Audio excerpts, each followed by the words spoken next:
Oh my goodness, looky there, boys. Hey guys, welcome back to the channel, man. This is gonna be a fun Project D for me, the good, the bad, the ugly, because there was a lot of good in this. I had a really fun week at Chickamauga. I caught all these fish deep. Man, I'm gonna break it down right here for you guys, show you behind the scenes. 6 pounds, 5 ounces. 5 pounds, 2 ounces. 8 pounds, 9 ounces. Yes! Yes! Yes! From the top of the mountain, yeah, we fought our way to the top of the mountain.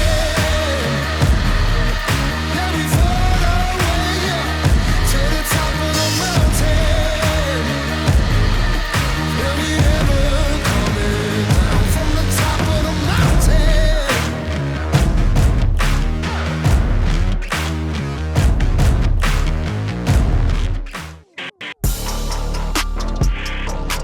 Hey, first things first, man, I got super cool hats. I got Edwin Evers Project E hat right here. I think it's a cool hat. It's a, man, it fits good. I just like that style of hat. I like it a lot. And then I got this one here, and it can be like, it comes out of the package fairly flat bill, but I bow that bill, that's just me, but it can be both. It's just a clean hat. I like the way it looks. It's really, really cool. It says on it, bug-eyed biggin. I don't know, it's something everybody kind of makes fun of me over on catching that big 8-pounder down at Conroe a few years ago. There's your bug-eyed big one right there on a dadgum drop shot. Who doesn't like catching bug-eyed big ones? But I just like it. I catch a bug-eyed biggin in this video right here that made my day. I'm probably gonna be embarrassed watching this footage because I get so excited. But so with that said, let's get into it. Chickamauga, let's go down through kind of some of the breakdowns, the power stop breakdowns. The water temperature was like 76 degrees. In practice, you know, that's really what you need to take from all of these videos is, you know, how do you get to this point? So let's back it up a little bit and talk about practice. I fished about an hour shallow out of the 2 days. I was committed. First week of June, I felt like to win, you got to be offshore, got to find schools of fish. And it was won that way. Now there was 1 or 2 or 3 guys that did good fishing shallow, but the majority was deep. So I was right in that assessment. But something that I want you to take from this video, when you see all these fish catches and you see me catch that 79 pounds in that first day, really in a period or so, I had 0 bites on one of those spots. I just idled over it and saw them. The spot where I start here, I had 1 bite.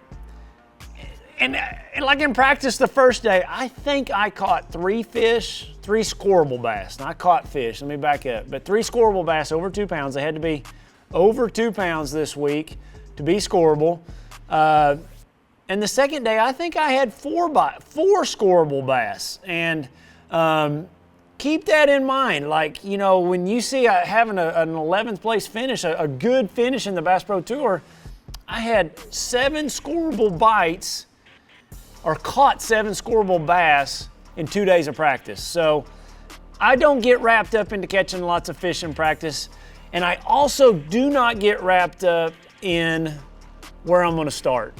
Like, I felt like after practice for 2 days solid of idling and looking, I had way more stuff that I could ever attempt to fish in the whole tournament than I could ever make. And I knew that 99.9% all that stuff's gonna have other boats on it. But it is just to have as many schools found because, you know, as I'm running down this river, and let's just get started here.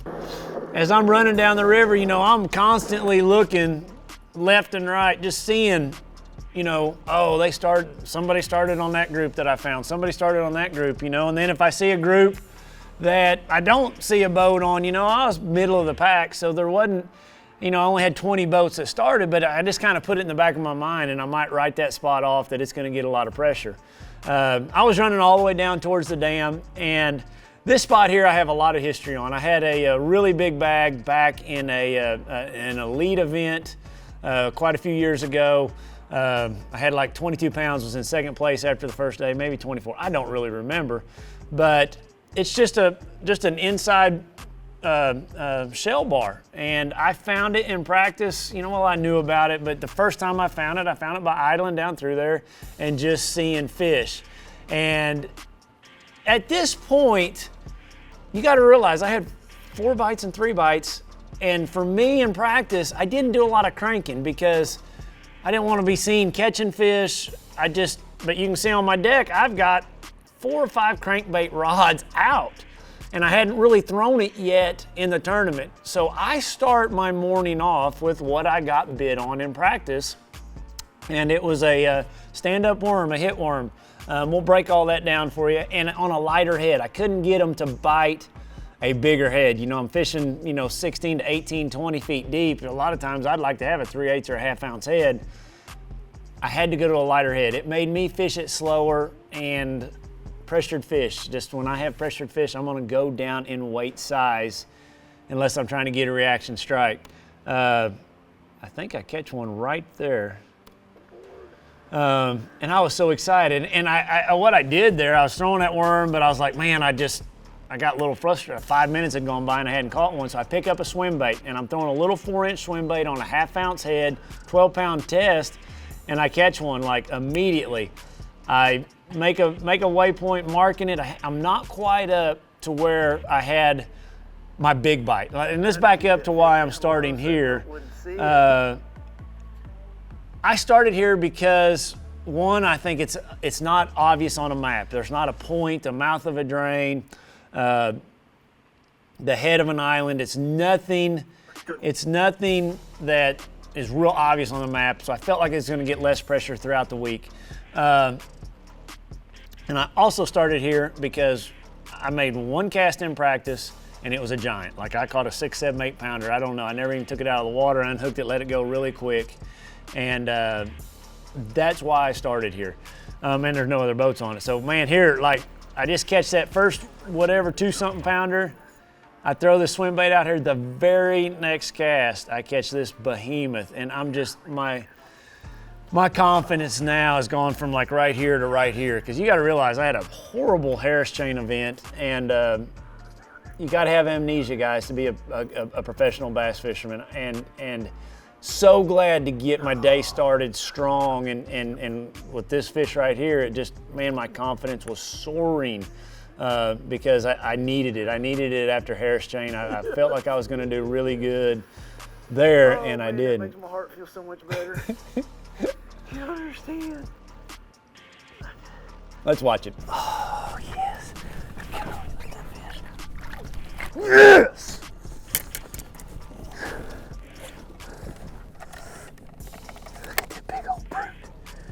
Yes.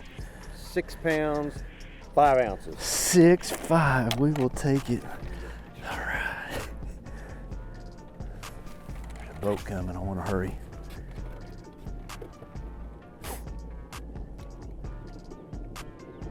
Good? Stand up like you're not doing nothing. Don't enter a score, just. You know what I'm saying? Like, just be real nonchalant about it. Set that down low. I'm sorry, but you got to like be as secretive as you can fishing the TVA, because it's just, there's 1% of some people out there that they're like gonna go by you and waypoint it, and I've had it happen in my career, guys. They'll just pull up and start fishing with you and not be in the tournament, just a local. And 99.9% of everybody would never do that, but there's a few people that do. And so I like try to be super secretive, and especially early in a tournament. I'm thankful I didn't have a camera in my boat right off the bat. Well, I end up getting one pretty quick, but just trying to be secretive, because you got to try to make this stuff last as many days as you possibly can. And yep, so it's going good. It's going good. Let's fast forward to the next one.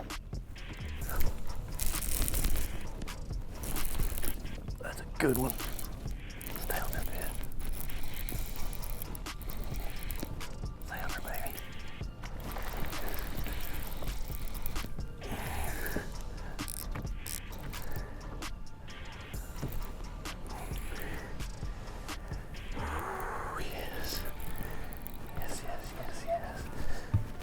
So I'm still throwing that swim bait.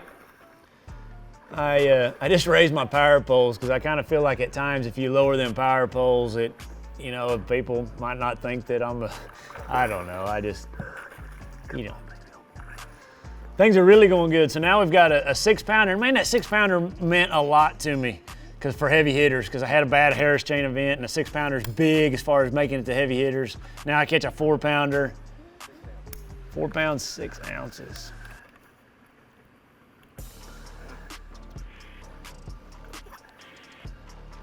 Fix my swim bait, and I think I stand up and immediately catch one on the next cast.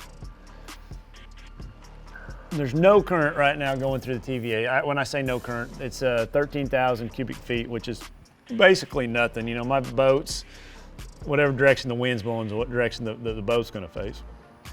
Took the time to retie. You can hear my breathing. I'm sorry. Oh, after having a bad event, I feel like I forgot how to catch a bass. You know, I have so much anxiety just, oh gosh. Basically, I'm throwing that out there, slack line, letting that go to the bottom, 1/2 ounce. So fairly light for the depth I'm fishing. And I just reel it slow, 10 feet, and stop. Every bite would come when I'd stop. So I'm reeling it slow right there. And I just stop. It takes 2-3 seconds for it to go to the bottom. I reel it, and then you'll stop. It's just a great bait to have, you know. It's quiet, it's subtle. You know, when I go into a ledge event, I've got lots of rods on the deck, and you know, this is always gonna be one that I'm gonna have tied on whatever size shad I think they're feeding on. Oh, that's a good one.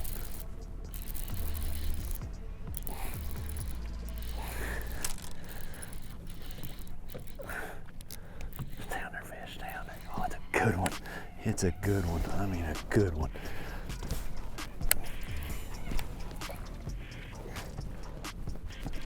Golly. Come here, fish. Come here.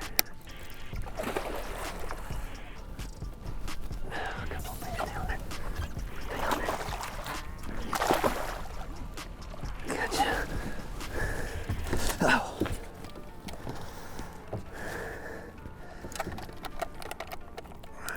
Got a boat coming by. 5 pounds, 2 ounces. 5'2". 5'2". Man, I can't tell you guys how good I feel right now just to have, I think that's what, 4 scoreable bass, you know, 3 really good ones, a 6, a 4, and a 5. I'm just like on cloud 9. And I sit here and say it in that video, you know, just after having such a bad event. I swear my heart's beating 1,000 times a minute. Oh, I guess when that goes away, another bite right there. I guess when that goes away, I guess I'll quit bass fishing. Hey, something that I think super important here that I noticed in practice, and you'll notice watching this video, there's very, very, very few fish that I caught. And I don't know if we'll get to show all these fish catches just for the length of the video, but they would come, like I would cast it as far as I can cast it. And so many people I fish with, that's a big difference. They don't get the distance casting that, say, I'm gonna get, or Kevin's gonna get, or you know, other pro anglers. And all those bites came in that first 10 or 15 feet. Is that pressure? Maybe. Is that me staying back off that group? Yes. I just think distance, staying away from where those fish are, is super critical in lakes that you have a lot of fishing pressure. So, you know, a tip I guess we could talk about is work on your casting distance. Work on getting a reel that works. You know, maybe downsize your line. That helps casting distance.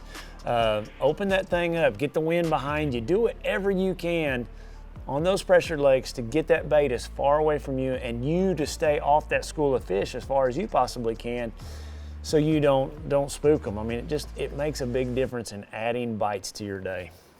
So now I've picked the worm up, and I probably stay here a little too long. I mean, I catch fish here. Thank you so much, Lord. I needed a good day. was very thankful. That worm's slow. I mean, it is so slow.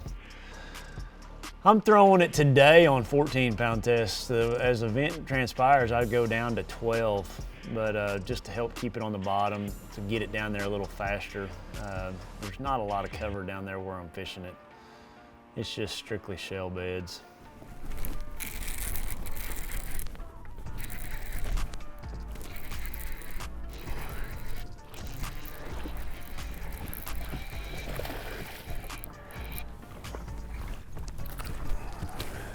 Slight touch there. On the boat, on the gunnel? Oh, okay. Just trying to figure out where I gotta watch it. On your unit. 2 pounds, 5 ounces. 2.5.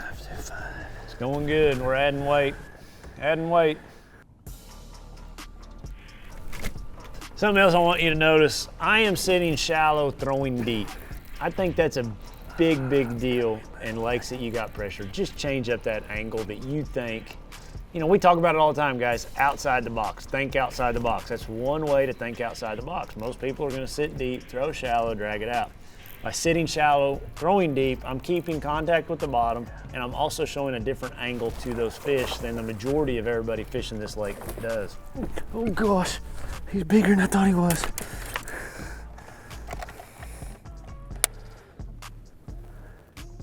Three pounds, 7 ounces. Man, it's going good. 3 pound, 7 ouncer. Oh gosh.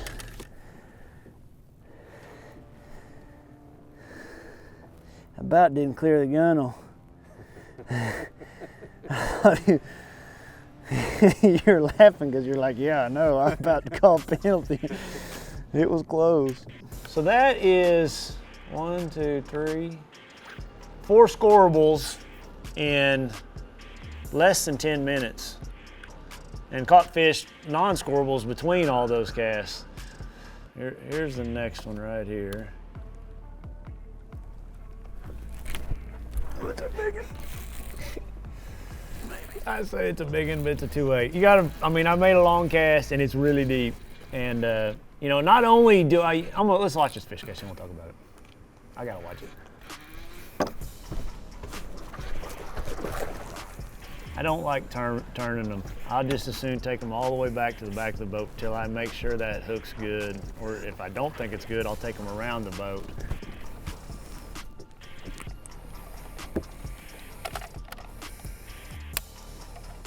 Two pounds, 8 ounces.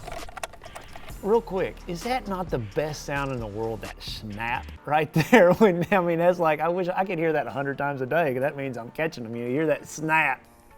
Yeah, that's a cool sound. All right, but one thing, you know, I've got the trolling motor and anchor mode obviously sitting right here on one spot. But not only, you know, and I've got a waypoint, but not only that, guys, make sure you have a lineup because, you know, I'm trying to hit a small spot. Sometimes it may be just a few feet, sometimes it may be 7 or 8 feet wide that I want to bring that bait. So always get your lineup on the bank too, because a boat will come by, or you might accidentally hit your anchor mode off on the Ghost trolling motor. But make that same exact cast. It's so critical, so critical. And if you miss it by a few feet, reel it in and throw it back out there. Catch a little one on the very next cast right there. We kind of fast forward through it. I'm catching them every cast. I know I'm not showing that to you guys. I'm just showing you the scoreable bass. So I'm getting bit like a lot. One advantage to sitting shallow, throwing deep, when you're catching fish, you're bringing that whole school to you. I'd rather bring them up on that structure than take them out over the river channel too. I think that's a huge advantage if you're sitting on a group of fish. Oh, look at that big old leech on it. Oh, there's a cool fish. Look at this lamprey on this fish. That leech is another ounce. It's a big one. 2 pounds, 11 ounces. Big old lamprey, would you? Oh, wow. I'm gonna cut him off just to help that fish out.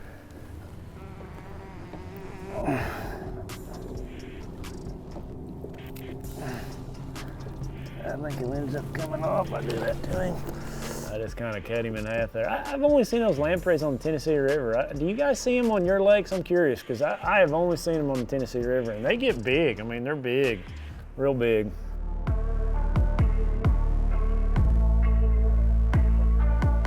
So now you notice we got the camera crew in here, and I'm still sitting here. This is after the first break. I gotta watch this, hold on.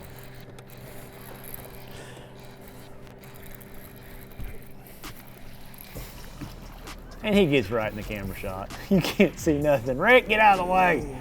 Swallowed that sucker, didn't he?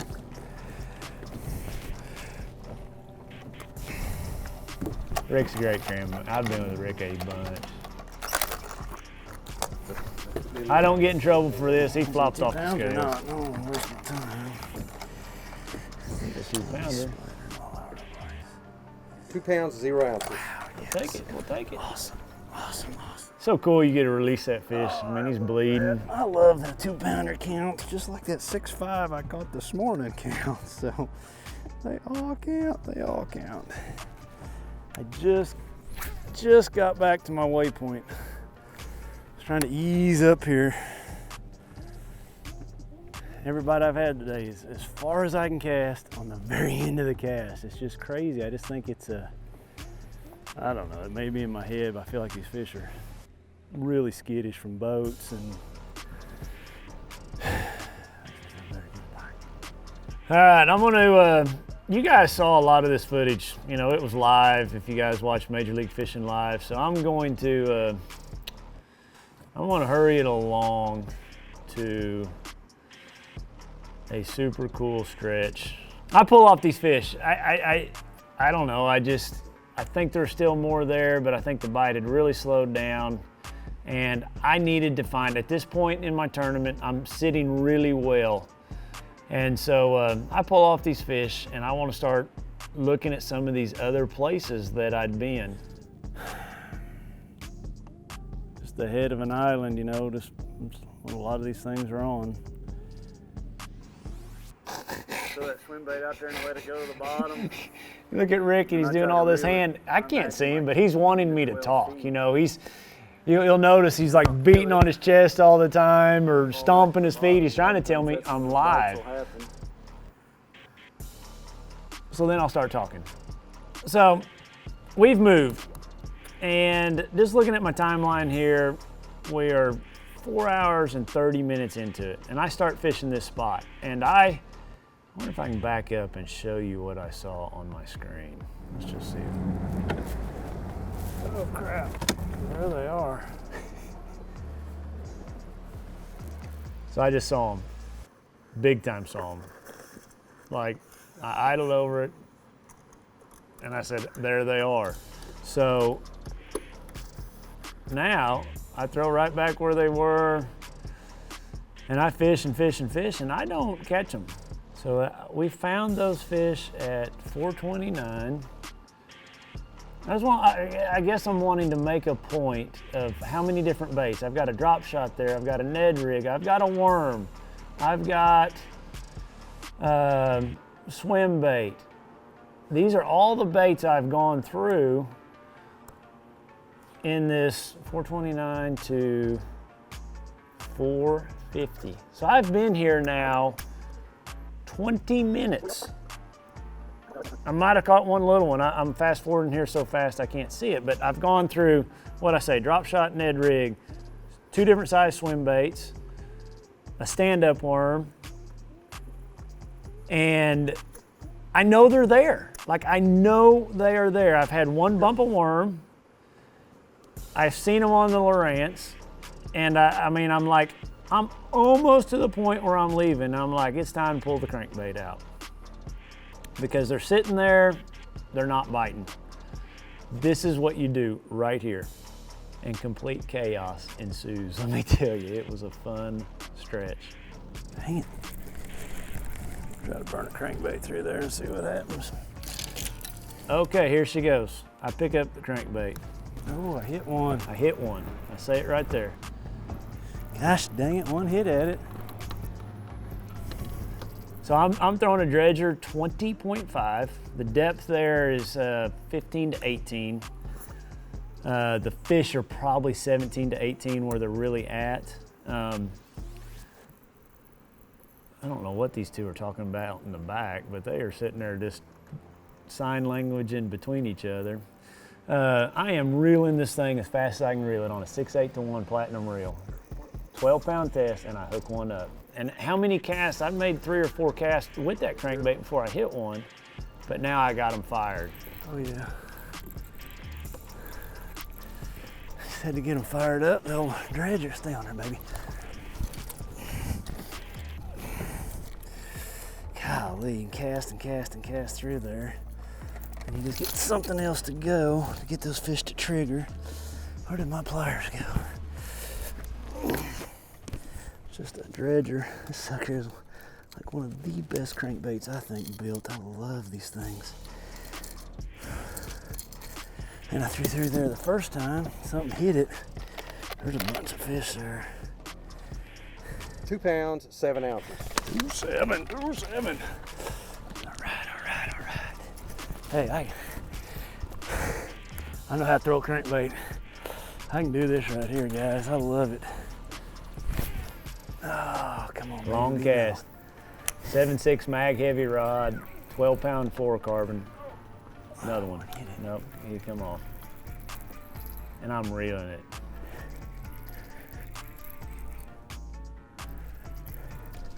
There's one.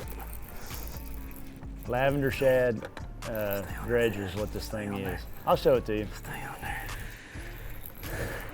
It'll be in our second video though. I'm gonna show you what I did to this Stay crankbait. on there. Stay on there.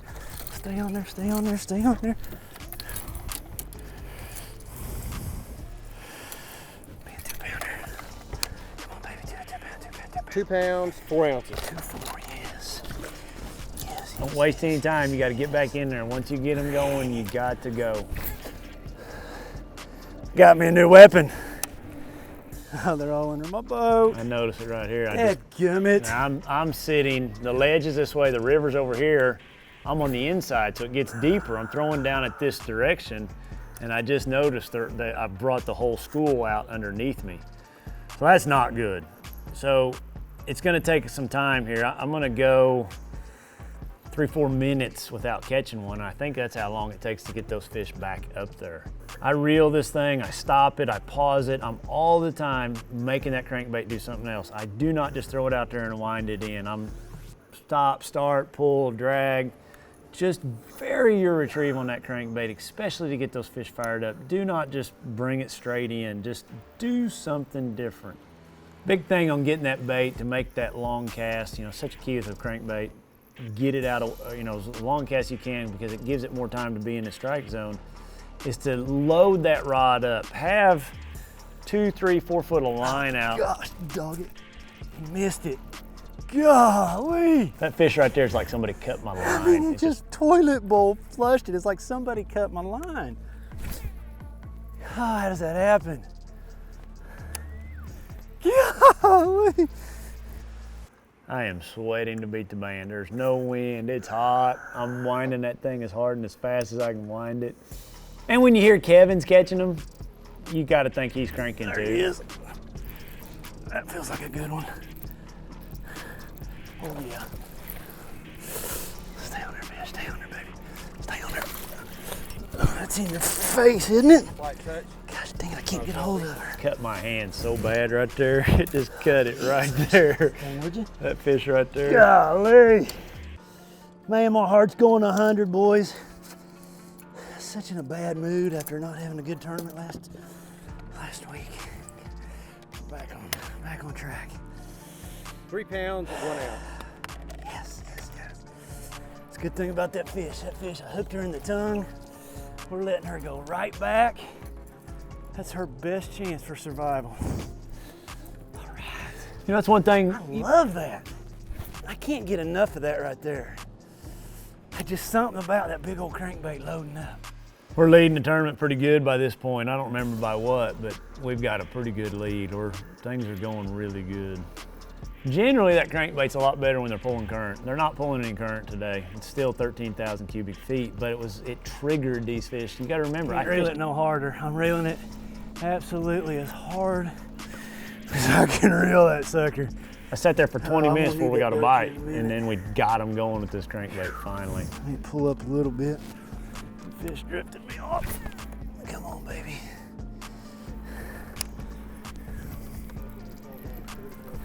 Rick needing a steadier.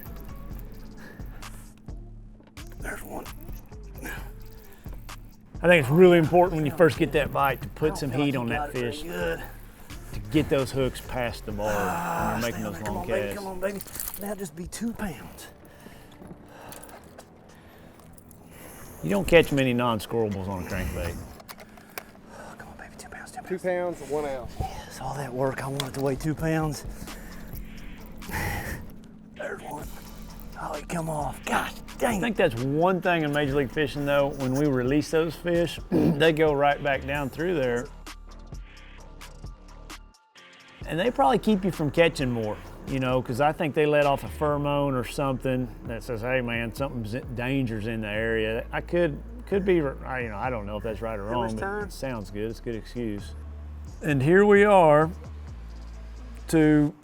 I'll be honest with you guys, I think it's one of my greatest fish catches in 25 years. I truly do, just with how it went down, the amount of time I had left. I'm gonna pause right here just for a second. So just so everybody knows, in Major League Fishing, we have period breaks. We have 2 period breaks, they're 15 minutes long. The rule is the fish has to be over the gunnel by the time they say lines out. So if that fish is, like if this is the gunnel, if that fish is here and he says lines out, it doesn't count. This is the boat. If I have it here, the fish counts. So there's been a few times in my career where this happens, what happens right here. And I just want to preface this with, it's a 12-pound test. He bites at the very end of this cast, and I have 1 minute and 15 seconds to land him and have him over that gunnel. And let me just go to say he weighs 8 pounds and 9 ounces. He's a giant. Minute and a half. Minute and a half, it hit the water.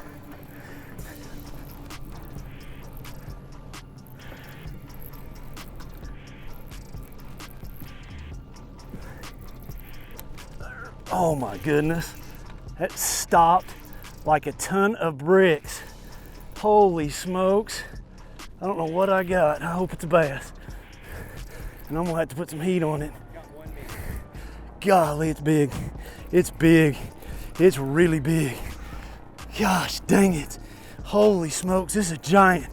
I mean a giant. 50 seconds. I got time. I got time. I got time. I got time.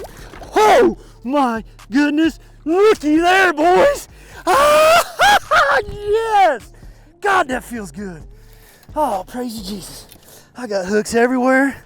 I had 1 minute to get it in. I got a hook in my butt. Oh, I'm shaking. I knew it was big, guys. Man, I put some heat on that thing. That's 12-pound Bass Pro fluorocarbon. I got a hook in my butt. 8 pounds, 9 ounces. Yes! Yes! Pounds, 9 Yes! ounces. We need to do a DNA check. Oh, I got a hook. I gotta get the hook out.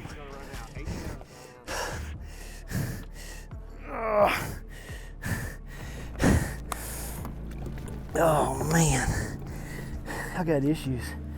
I got issues. I'm just gonna leave that there till I. You're good. Hang on just a second. Let me get that. Come on, man, get this deal done. Let's go. All right, you ready?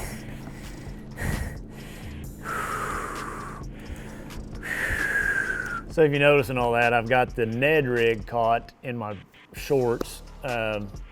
It didn't go past the barb in my butt, but it was past the barb in my shorts and my underwear. And they want to swab the fish. We do that on all Major League Fishing events. It's really cool. We figure out the genetics of that fish, where it came from. Is it native? Is it an F1? Is it a Florida? Just really some good data that is going to be available to all the fisheries of the different states that we can give them at the end of the event. They give the fisheries a GPS coordinate where the fish comes from. Really, really cool data that Major League Fishing's doing to help, further the sport. But man, this fish here, I never in 100 years would dream that I could land an 8-9. I hooked it, I'm gonna guess between 1 minute 10, minute 15 seconds left. And at first I think it's a catfish because when I hook it, it just stops when you watch it. And but it's not acting like a catfish, but it sure is pulling hard. And then So I just for the pure hope that it's a bass, I just start winding it. Whoever winds a fish in on a crankbait holding that rod straight up and down, but I did, and then it jumps, and I was like, oh my goodness. But then, luckily by me doing all that, I got it to the boat in a hurry. When he said 50 seconds, then I knew I had time. I had it within 20 feet, 15 feet of the boat. I knew I was gonna land that fish, or I thought I was, and I it calmed me down when he said 50 seconds. So, you know, you just, in the heat of the moment, you don't ever know how much time's really elapsed. You think it's like that, and it could have been 50 seconds. So, cool fish catch. I get pretty excited. And heavy hitters, guys. Let me just remind heavy hitters again. Oh, thank you, girl. Yes. Get on back down in there. Look at her go. Look at her go straight down to the bottom. Oh, yes. Man, I threw that thing out there, and all I'm thinking is I haven't retied. I've had that flurry. It's 12-pound fluorocarbon. And when I go wham, it's just like I hit a stump. It didn't move, and then all of a sudden it went whoa, whoa, and it's over. Yes, yes. And I got her in with a minute to go. Well, not a minute to go. I got her in under a minute. All right, we got work to do. We got work to do. Let's get this puppy retied.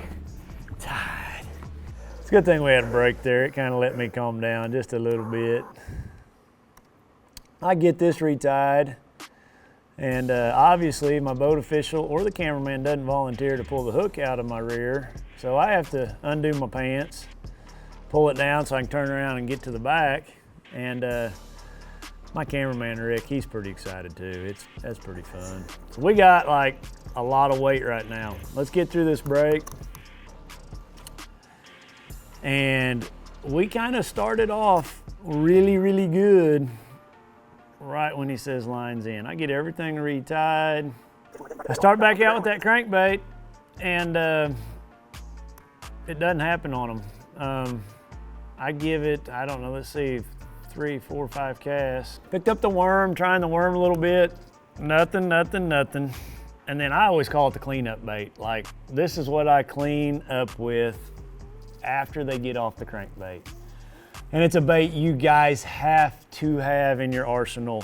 Do not go to sleep on this. Do not have one. It's just, you look, I get in the rod box, I get it out. It's not one I talk about a lot, but it's a hair jig. Mine is Andy's Custom Bass Jigs. He makes a great bucktail jig. I let it go to the bottom.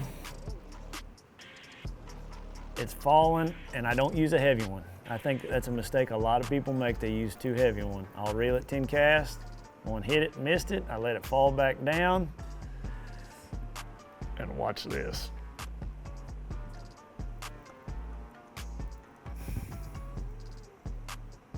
They're hitting it right now. I'm glad them didn't get it though.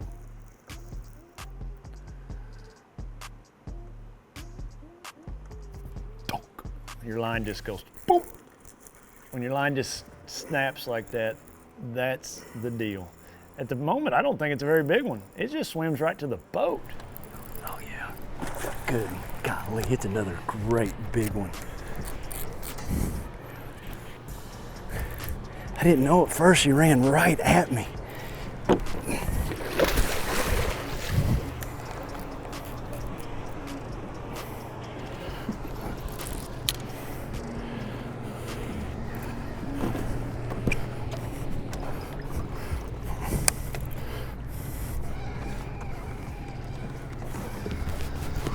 Dadgum, she's a mean one too, isn't she? Dadgum arm's cramping up.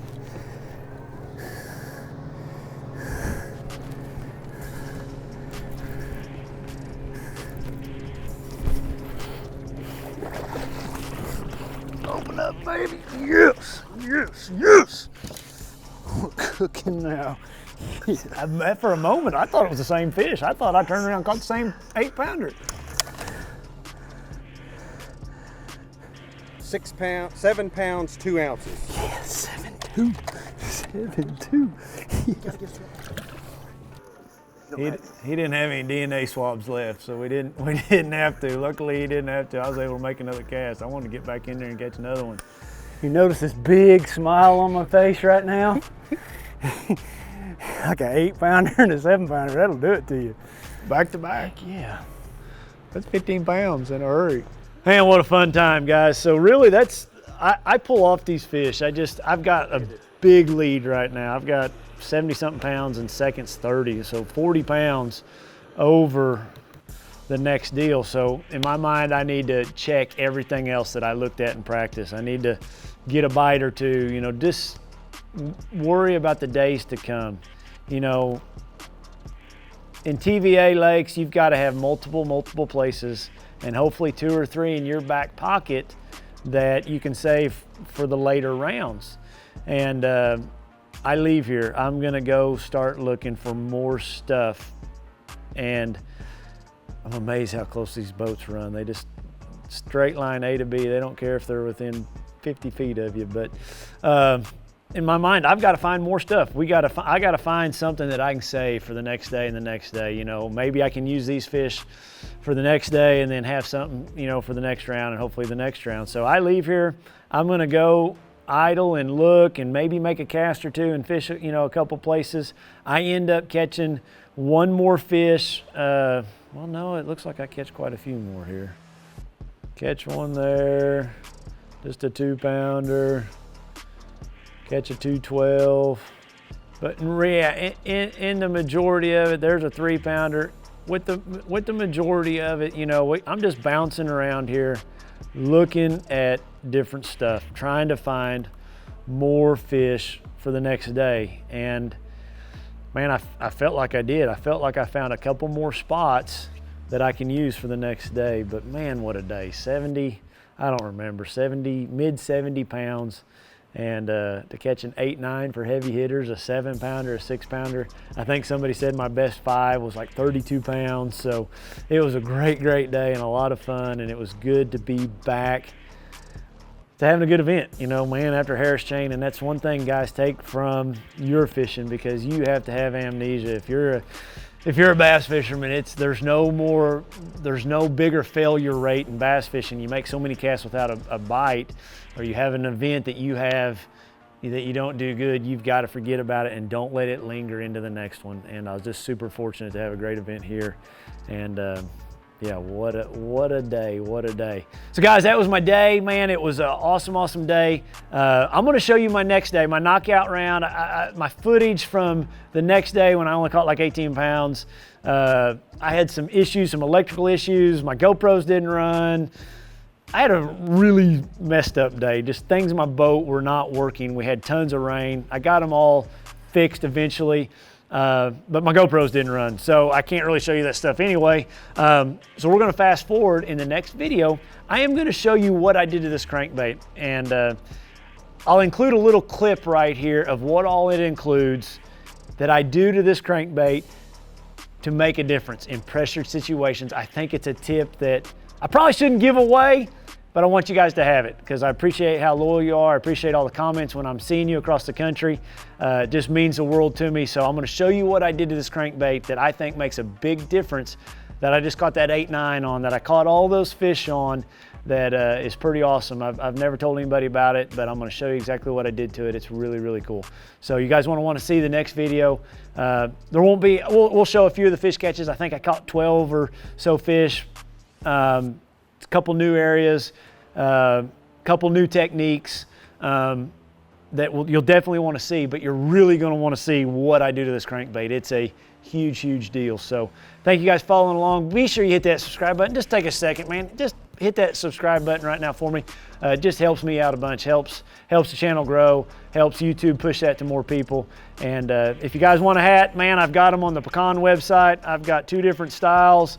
Both of them Project E, bug-eyed big ones. I appreciate you guys following along. I appreciate all your support, man. It's a lot of fun getting to see you guys across the country, and tell me you like what you're seeing. So leave me a comment or suggestion also on anything you'd like to see in the future, but we'll see you next week. You're gonna want to check out this crankbait.